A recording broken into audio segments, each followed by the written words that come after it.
Welcome to the Distorted Dialogue podcast on the Metal Institute of Thrashology. We got Richie Cavalera from the kick-ass band Incite. What's up, brother? How we doing today? Killing, man, killing it today. Just like Fuck your yeah. album, The Savage New Times, which drops on August 15th. Man, is it killer. Oh, hell yeah, man. I'm glad you're digging it. You got to hear the whole thing? I did, and it's fucking Yes. vicious, man. I'll Yes. be I'll be honest, I really enjoyed Wake Up Dead. And now I was like, man, how are you gonna like kind of step it up from Wake Up Dead, you know? But you guys made like little tweaks and it just, man, it just made it so much better. Like I really like the piano in Dolores. Like I can't get Yes. enough of it, man. Bro, I love that you said that about Wake Up Dead to this record because I think that was like kind of the project, the album, the music that really like solidified who we were, the direction that we've been trying to get to. I think having Lennon jump on as like one of the main writers, and then Lane also, and like getting rid of our old guitar player, True. I think it just helped open up who we wanted to be as a metal band. I think people are hearing that now between Wake Up Dead to this one, and it's killer you said that. Yeah, do you think like maybe with them coming, they're bringing like new energy, new life into the project? Well, I mean, Lennon had been here for 13 years, 13 years. They just never really dove into the writing aspect. For a while there, it was like just the guitar player kind of doing all of the main riffing. And I think it just kind of stagnated us, and stopped us from where like me, Elle, and Lennon wanted to take the band. It'd be like such big arguments to get any kind of music that we wanted in the band. So now Wake Up Dead was like that fresh start. We removed that issue and it was us. And then Lennon was like, yo, dude, check out the songs that I've been doing. It was just like, holy crap, you've been just hiding this shit. So Yeah. when that happened and him and Lane got together, man, it was just the perfect blend to get our sound like dialed into where we want, man. So it's exciting right now to be in this band. We're fired up.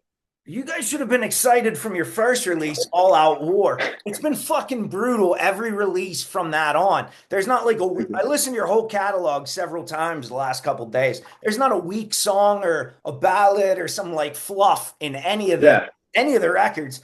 But it seemed on Wake Up Dead there was like a lot more melody present. And it, like you said, it really opened up. And I can't wait to see what the reactions are for Savage New Times because like even just your vocals on Just a Rat, like the cadence is different and it gives Yeah. like another edge of brutality to it.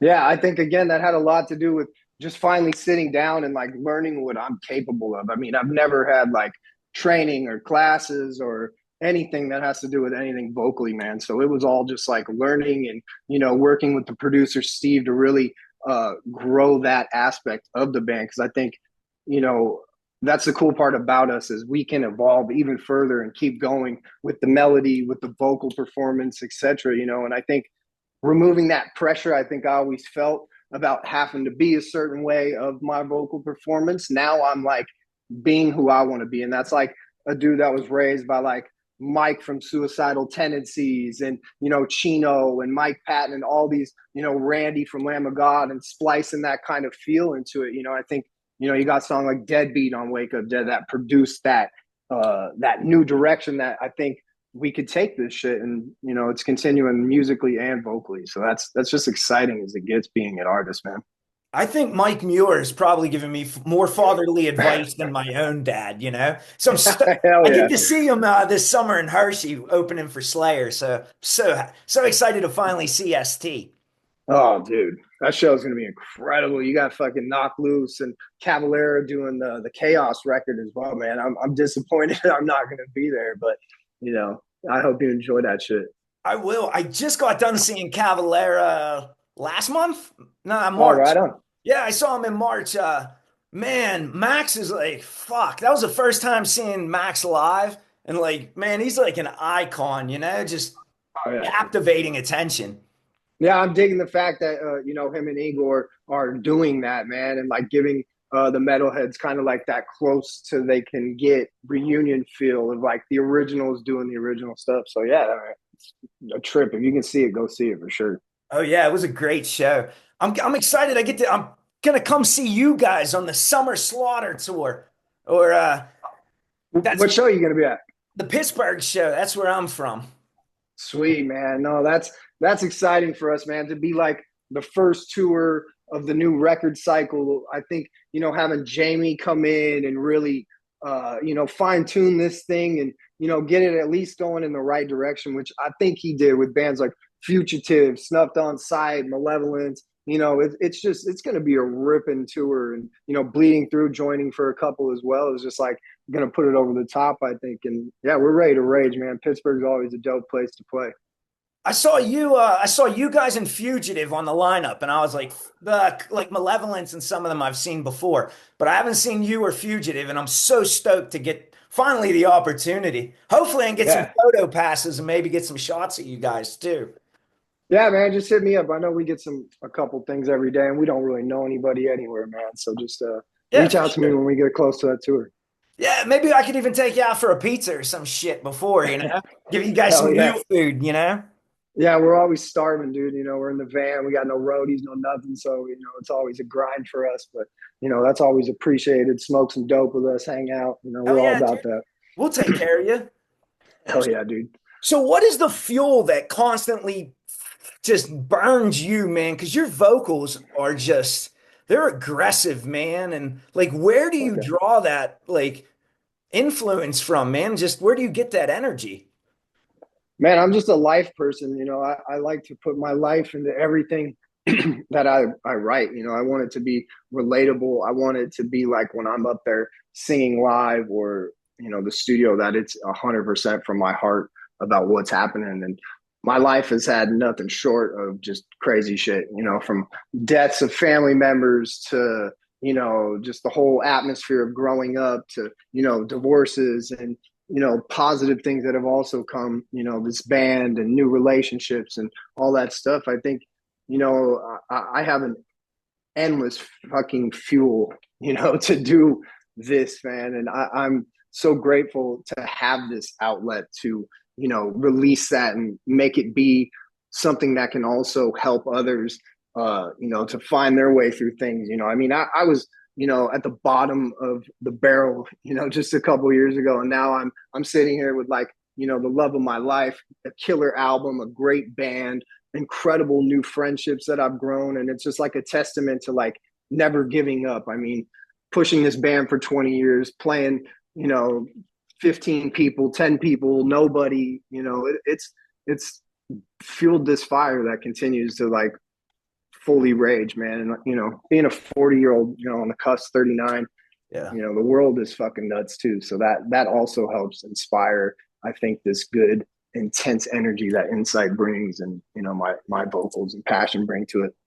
Well, looking around at the world, you're gonna have plenty of fire for years to come because shit is fucked up right now. Yeah, man, that's true. And I think music's kind of that constant that we at least all can share worldwide. That kind of like gives us that escape, that release, that couple of hours to just kind of forget about that shit and intertwine with different people from different places with different vibes, all coalescing for the same. So there's hope there. There's maybe music will be what shows people that we're all still kind of in this together in the long run. And I think too, maybe like because this is what your second or third full album with this group, this like unit. So me, Lennon, and L, this is our fourth full record together. I think at this point, those that's the band. Those first two albums were really just like fine tuning and learning just the business and music and the characters of people around you. And I think it took me time to find the guys that weren't just like trying to get the easy ride or not dedicated or have the heart. So now having them too, that's really been the core of this group, for the last four albums. And we searched high and low for that guitar player, man. Lots of failures, lots of cool people like Eli that stepped in and did Wake Up Dead for us to like give us that bridge to get to where we needed with Lane, and he's just been a dream come true. The dude, he works his ass off. He's humble. He's excited. He has the energy. He loves to create music. I mean, he did, the piano creation on Dolores, the Wow. 12-string guitars on, Doubts and the Fear, and, just so many cool aspects that this kid can do, man. And, I think he brings that youth to the rest of us, and like gets us fired up again, to like feel Yeah. like we had when we first started this. Yeah, that's awesome, man. It's And dope, man. so when you guys write then, like before you said it was all the guitar player writing everything. Now is it Yeah. like a collaborative, like you guys write in person at the studio or at practice or So with this record, this is the first time we definitely altered that. It used to be strictly email. We'd listen and no interaction in person until like literally recording started. So this time it was going to be different. I think this was like the life or death rebirth of the band, and we had Lane and Lennon both putting tracks into the demos. Like we had so many killer options to choose from with this record. So finally, when I think we had like the 10 songs that were chosen for this record, we got those two together for weeks and weeks and weeks and weeks, just sleeping on the couch, smoking tons of weed, talking, interacting. And I think that's truly what created this record to be what it is, that camaraderie that was built between them, the ideas bouncing back and forth. So after they did that, we had our material to where I could jump in and fine tune the structure of the songs, and L also jumping in with the structure ideas and components that we tried to like really harness these just powerful songs and get rid of everything that we didn't need anymore in the band, and expand to that. And that brought it to where it was. When we had the producer come in, he was just like, man, this is like the most ready tracks you guys have ever given me. And he's done the last 4 records with us, so that was like inspiring. But man, he kicked our ass, and I think that also played a part in what these songs became, because it was a battle, man, like getting to where we wanted to be and him be happy, but in a good way. You left smiling and hugging and shit at the end of a hard day. but some of that got to feel much better than just somebody who's passively saying, "Oh yeah, everything sounds great," and then putting out a mediocre product instead. Yeah, I think that's why we've stayed with Steve Evans. Not only is he just a legend, and to me has one of the best production sounds in music in terms of heavy and the forms he's done. So having him is true, man. Because like I said, he looks at me like he just met me, and he's like, dude, you that sucked. Turn it up, Richie. What the hell is that? Yeah. I love that. And then at the end, he's like smiling, good job, and you want that ass kicking, but then that really good, walk away like, hey man, we did this. And I could tell he was way fired up on this one, getting to like see us coming into our own after all the records he'd done with us. And I'll be honest, I think what really made this record for me was like a lot of the attention to the details. Even like just Yeah. the layout of the tracks. Well, like the tracks are different. Like you have a little bit more of like mid-tempo compared to like some of your last albums. And it seems that like even the layout, while they are somewhat slower, they're so much more brutal because like it's broken up more. And while it's more Yeah. diverse, it allows you to like clean your palate a little bit, letting you just feel that heaviness much more. Really a mature album, man. And this I one's a love that. banger, man. I love that, man. Yeah, I mean, I'm still listening to it, and I've had it done for a year, and I've never really had that with a record. I've always digged, certain songs or whatever, but it's like you said, there's just so much cool stuff going on, but it's not overdone. It's really just like the perfect quality of just heavy metal. I think Yeah. anybody can listen to it, from somebody that's like a black metal fan to somebody that's a metalcore or whatever you want to call yourself in between. It's just a good, heavy record. And I think we obviously have shown we know how to make heavy shit and fast shit. So it was like, man, let's do a different kind of heavy. Let's look at like songs like, Cemetery Gates by Pantera. Let's look at like, Abigail by, Carrie, and all, just like, man, it was just like cool for us to really dive into something. And, I think the song Savage New Times, you hear kind of that Judas Priest inspiration on that song. And, we really just went for it on this, man. It was just fun to make this album. That drum intro on Savage, I was like, man, that's fucking Painkiller. I was like, oh, they covered Painkiller. And then fucking, oh, man, that was a good song. Man, It's that was definitely got that influence, man. And I think Lennon I think with this record, it's finally going to get him that attention that he deserves, being one of the baddest metal drummers. I mean, that dude is solid. And you'll see that live, that it's not just studio. I mean, he's not playing clicks, he's not playing triggers. It's just him kicking ass, man. It's dope to see.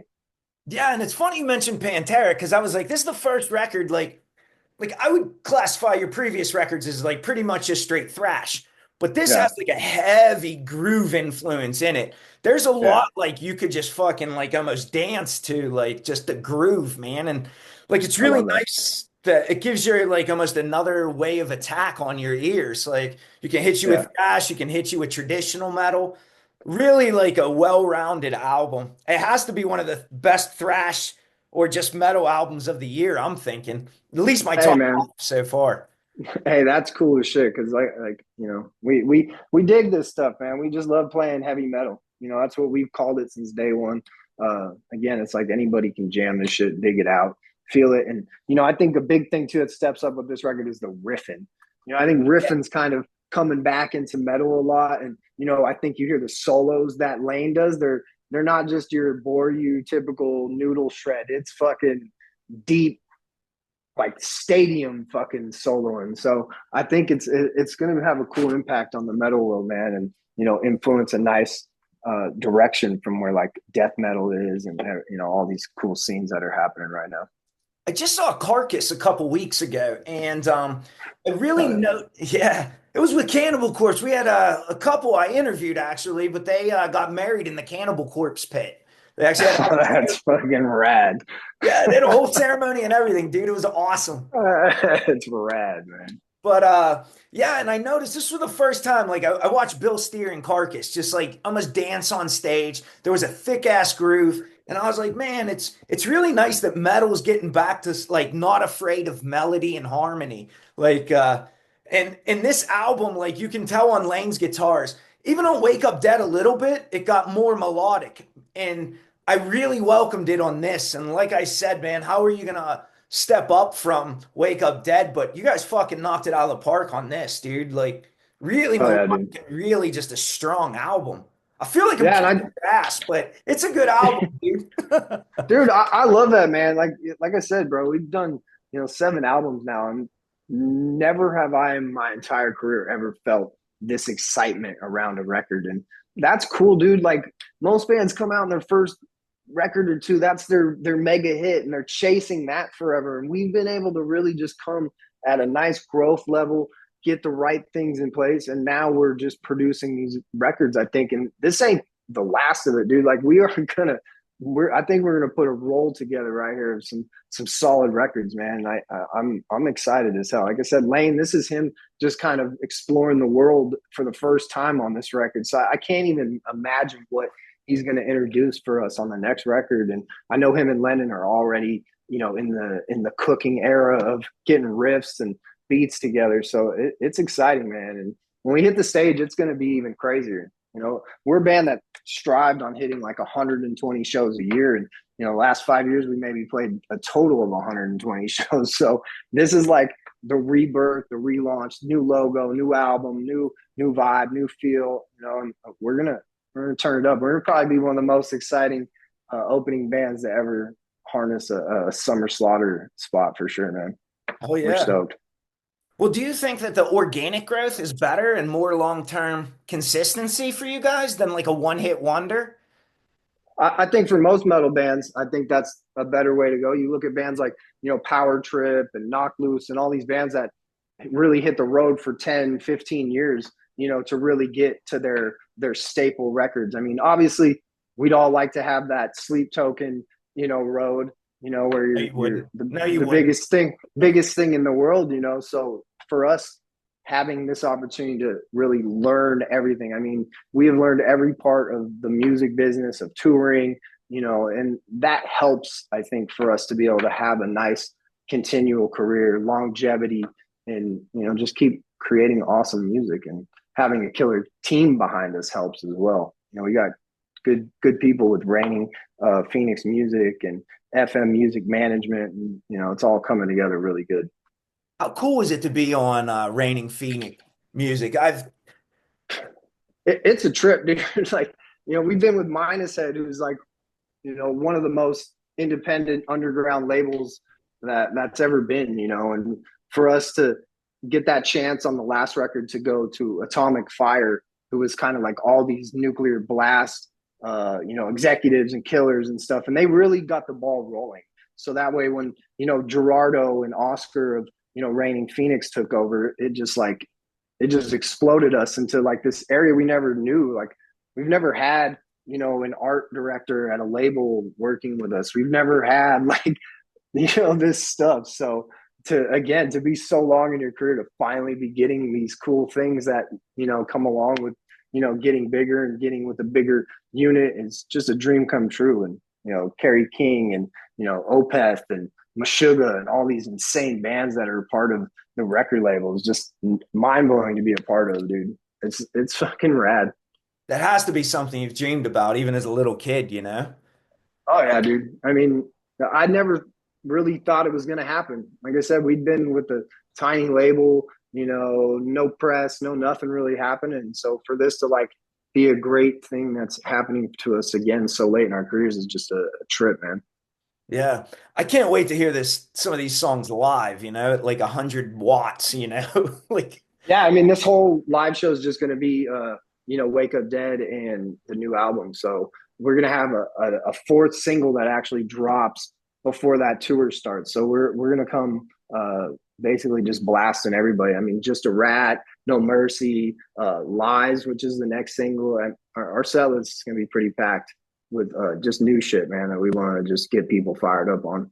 even if you just played these couple singles, man, it's fucking killer set list. Yeah, dude. Once it comes out, we plan on playing the whole thing from front to back, and that'll basically be our set list. Like, we as a band love this so much as metalhead fans too, man. And like, again, that's like another cool part that just has never happened. It's different. So being a Cavalera though, did you get a lot of like advice and experience from like your mom, like being a manager? And I would say her the most. You know, my old man, he's more a quiet, reserved, just wants to write the music and play the shows. That's his thing, and I think I got my lessons from him just watching him play, how he works a crowd, how he's like one of those few guys that can kind of just come in there and just magnetize everybody. That's like something that when you see that over and over, you learn things. And I think I've been able to adapt that into my live performance and who I am up there and kind of this comfortableness. But like as far as everything else, business side and everything else, yeah, Gloria, she's been doing this since like 1983. One of the first women to really venture into metal and to take a third world band to make one of the most legendary metal acts in history is pretty astonishing, man. I mean, they definitely wouldn't have became what they did without her. And her putting metal in our lives, even from birth. I went from the hospital to her metal bar that she got her start at. And like Rob Halford came in and like throws up the horns to me. So this is like just something that's been there. And I love the fact that they're so cool to have let us kids experience it and go into it.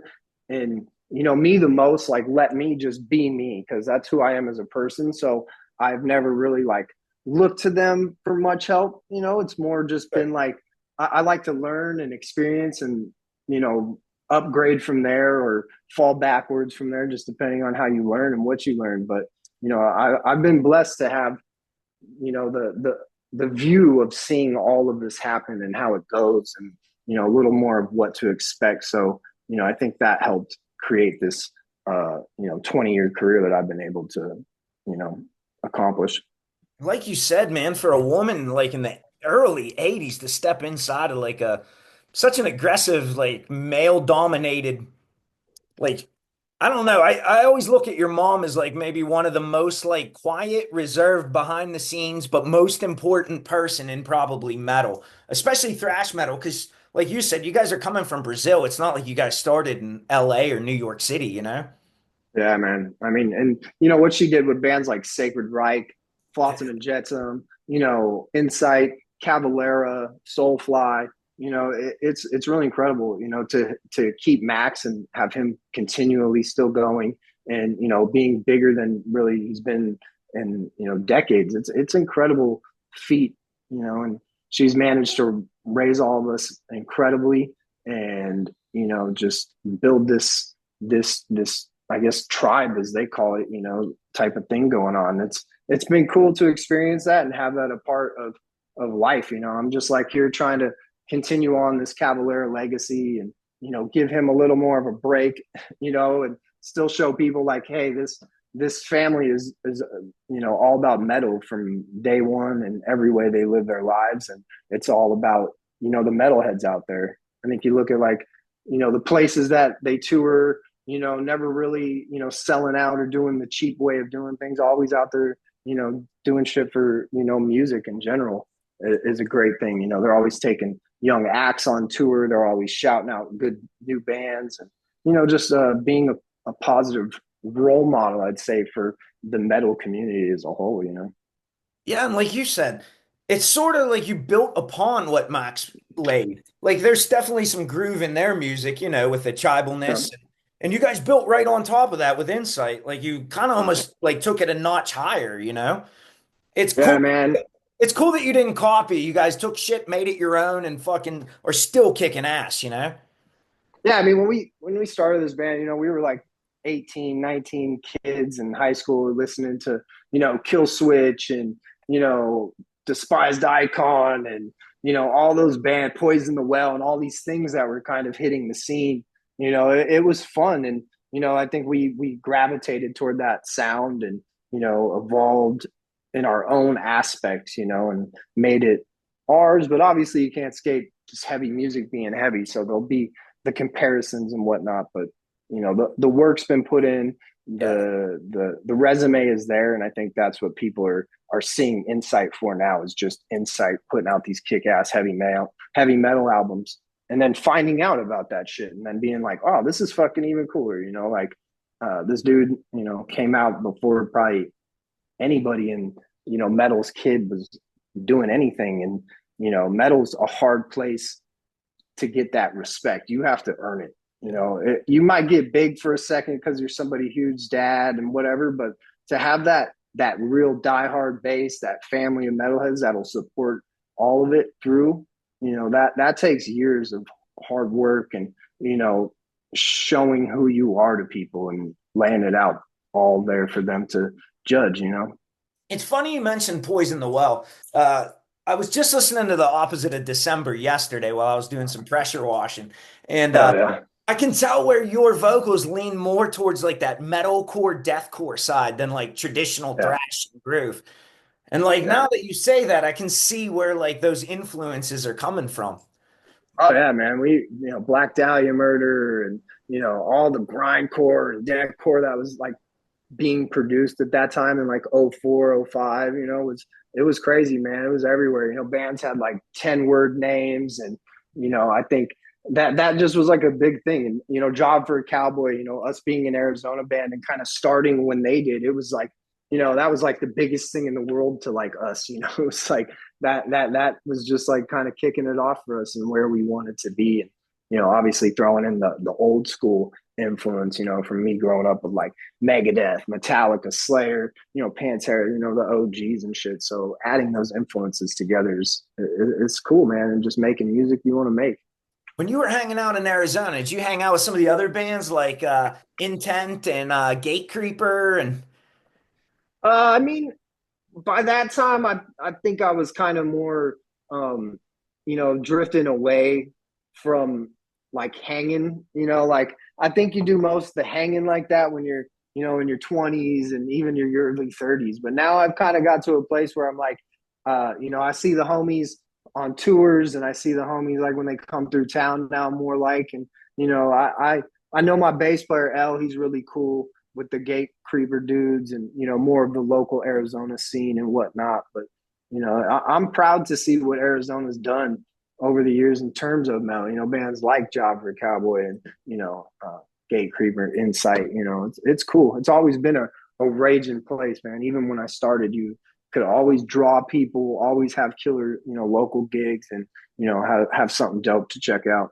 yeah, man. There's a great little pocket in that southwest of America. Just killer bands, Yeah. tons of them. Yeah, definitely, man. And they, when it's 120 for 3 months straight, you get pissed off to write really good shit, you know? Yeah. I can't imagine you guys playing too many outdoor festivals in Arizona. You guys will fucking melt, you know? Yeah, man. I mean, they try to have them, and some of them get canceled because yeah, it's 120 and shit, But metal's metal, man, and metalheads are dope, and they turn out, even still if it's 120 or not. So, being from like South American roots, how come every show I see from South America looks like fucking Armageddon? There's always like flares and bombs and fucking. Because they're like that, dude. I mean, like, so we got to have the opportunity in 2015, 2016 to go down and do a full tour of like South America, Central America, Mexico, all this shit, dude. And it was absolute bonkers. I mean, you land on at the airport and there's metalheads there. You go to the hotel, there's metalheads there. You go everywhere. It's endless, dude. You feel like the Beatles down there, even when you're like, it's your first tour there.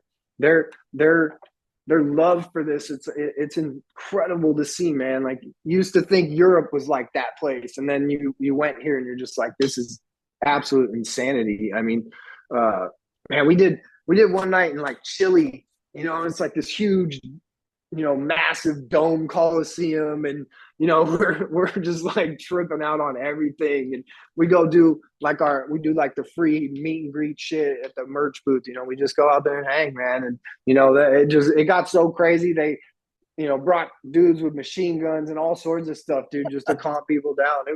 It's a beautiful experience, man. And I honestly can't wait to get back down there and play. After seeing that System of a Down footage, going everywhere, it's just like, holy shit, man. It's gotten even crazier since we went. Dude, people are posting like comments like I'm the dude with the RPG. You're like, what the who the fuck brings an RPG to a show, you know? Down there for sure, man. It's that freedom finally to express yourself, man, and not be jailed or fucking, Yeah. fucked with, man. And they're feeling that for the first time. We're seeing like 89 Eastern Europe happen right now in South America, where they're getting rid of all that authoritarianism lifestyle, and having a little more freedom to fucking rock, man. Hopefully It's we'll get awesome. it too. We hopefully will Yeah, get some. it's gonna, man. Heavy music's the savior. It's the real shit. It talks about the real shit right now. I think it's not a diversion from reality. It is, man. And I started like finding tons and tons of bands all down in Chile, Venezuela, Brazil, Costa Rica. Love you guys in Costa Rica. But they're just fucking rabid for music. So Yeah. Dude, what seems cool to check out right now? It's kind of popping up is the India, dude. Like, India yeah. is like popping out really kick-ass fucking bands, like 36. Man, I can't remember. We did a tour, a couple of shows, and man, they were just dusting everybody, and you're like, holy shit, and that's a cool scene popping up, man. And metal's spreading. We Yeah, still got dude. to crack like China and really get that place going nuts too, man, because it's gonna be awesome to see the world unite through metal. My goal is world domination through metal. I've hit like I'd say half of the countries, but like I still got to get in some of the other ones. I'm gonna spread it I everywhere. love it, dude. I agree with that, man. People need it. It's fucking good for the soul. Yeah, man. I gave up drinking and everything else, so like all I do is chase riffs now, you know? Yes, dude. That's fucking. See, that's what I dig these days is just finding new music, man. Even like local guys, all over the world. It's a plentiful time right now. It's Well, beautiful. you have to stay in touch with me then and send people over my way so I can promote them.